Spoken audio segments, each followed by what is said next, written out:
La tradition des grands défenseurs italiens a perduré à travers l'histoire, de Facchetti à Baresi, en passant par Cannavaro, Bergomi, Nesta et bien d'autres.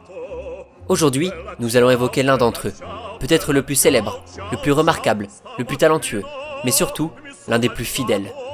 Vous l'avez sûrement reconnu, cette légende de l'AC Milan, du football italien, est toujours présenté comme l'un des tout meilleurs arrières de l'histoire, n'est autre que Paolo Maldini, un latéral gauche génialissime qui pouvait jouer partout sur le terrain, tant sa panoplie défensive et technique était complète.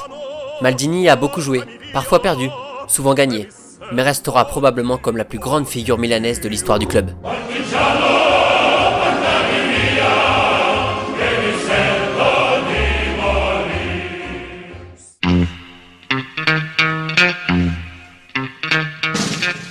En tant que fils de l'illustre Milanais Cesare Maldini, le jeune Paolo n'a pas vraiment eu le choix. Il jouera au football, et à l'AC Milan, évidemment. Très doué, alors qu'il n'est qu'enfant puis adolescent, il démontre tout son potentiel, et fait taire tous ceux qui le voyaient ici grâce à son père. Après de loyaux services dans les équipes jeunes du Milan, il est lancé dans le grand bain de la Serie A en 1985, à 16 ans seulement, lors d'un match contre l'Udinese. Très vite, on comprend que le petit Paolo a un gros truc en plus. Pas simplement de bonnes bases défensives, mais des capacités d'anticipation, de sens du placement, de tacle debout, de vision du jeu, et de relance assez folles. Titulaire l'année suivante avec les Rossoneri, le joueur d'1m87 s'en va remporter ses premiers titres de championnat, et 2 Ligues des Champions en 89 et 90, au sein du très grand Milan AC de Gullit, Van Basten, Rijkaard et Baresi, une équipe splendide qui a fait régner sa loi dans toute l'Europe durant quelques années.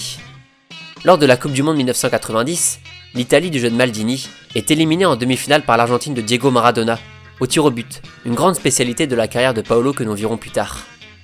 Après cela, il ramène déjà sa 3e Ligue des Champions, en 94, aux dépens du FC Barcelone du fantasque bulgare Hristo Stoichkov, un ancien de la maison Conte de foot, et plusieurs titres de champion d'Italie au début des années 90. Si les années suivantes sont celles du déclin sportif pour le Milan, après notamment le départ de Baresi, Paolo Maldini est adulé par tous les passionnés de football, un monstre défensif plein d'envie, de détermination, d'amour du maillot et de fair play. Contre le Brésil en finale de Coupe du Monde 94, l'Italie va une nouvelle fois perdre au tir au but, et une fois de plus contre la France, en quart de finale de l'édition 98, après le pénalty raté de Di Baggio. Cette malédiction cruelle avec l'Italie, Maldini l'aura traîné au cours de ses 126 sélections avec son pays, et n'aura donc jamais réussi à ramener une compétition majeure avec la squadra, qu'il quittera définitivement en 2002, 2 ans après la défaite en finale de l'Euro 2000 face aux Français. Néanmoins, le Milan AC, dont il est le capitaine indiscutable depuis presque 10 ans, retrouve de sa superbe et va remporter la Ligue des Champions en 2003, après sa victoire face à la Juventus Turin. Maldini a déjà 35 ans, mais rayonne toujours autant en défense. Il se repositionne de plus en plus en charnière centrale pour compenser sa perte de vitesse par une lecture du jeu et un positionnement sans faille. Il forme d'ailleurs ces années-là un duo très solide aux côtés d'Alessandro Nesta, 2 joueurs complémentaires et indissociables qui se complétaient et se comprenaient sur le terrain. Après une défaite cruelle face aux Reds de Liverpool en 2005, malgré le but de Maldini au bout d'1 minute de jeu, les Rouges et Noirs vont prendre leur revanche 2 ans plus tard, grâce à un doublé du renard des surfaces Pippo Inzaghi. 5e Ligue des Champions pour Paolo, à 38 ans, avec en prime un titre de meilleur défenseur européen de la saison. En termes de longévité, là, va falloir s'accrocher pour faire mieux. Maldini continue de jouer jusqu'en mai 2009, toujours capitaine, toujours indiscutable, intraitable en défense, et évolue pour la dernière fois face à la Fiorentina, son 647e match de Serie A, un record absolu qui n'est pas prêt de tomber tant le chiffre paraît complètement démesuré.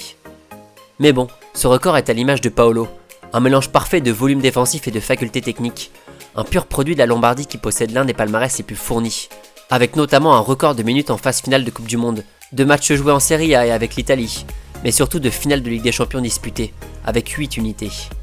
Les Rossoneri ont d'ailleurs joué 11 finales de la compétition dans leur histoire, et chacune d'elles ont débuté avec un Maldini sur la feuille de match. Cesare d'abord, puis Paolo après, et bientôt pourquoi pas ses fils Daniel et Christian, tous 2 joueurs avec les équipes jeunes du Milan. D'une longévité extraordinaire, Maldini n'a jamais vraiment perdu de son niveau de jeu, de son charisme et de son fair play sur le terrain. En 25 ans de carrière, il n'aura reçu qu'un seul carton rouge, dans un match non officiel de pré-saison, absolument fou pour un joueur n'ayant connu que des postes défensifs. Recordman du nombre de matchs en Serie A, 2 fois 3e du Ballon d'Or, le Milanais a traversé les périodes sans jamais régresser.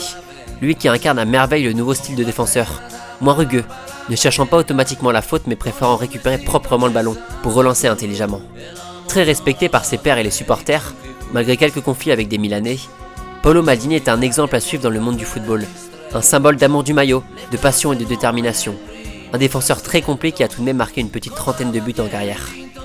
Son statut à Milan est tel que personne d'autre qu'un Maldini n'aura le droit d'évoluer avec le numéro 3, son maillot ayant été retiré dès la fin de sa carrière en 2009.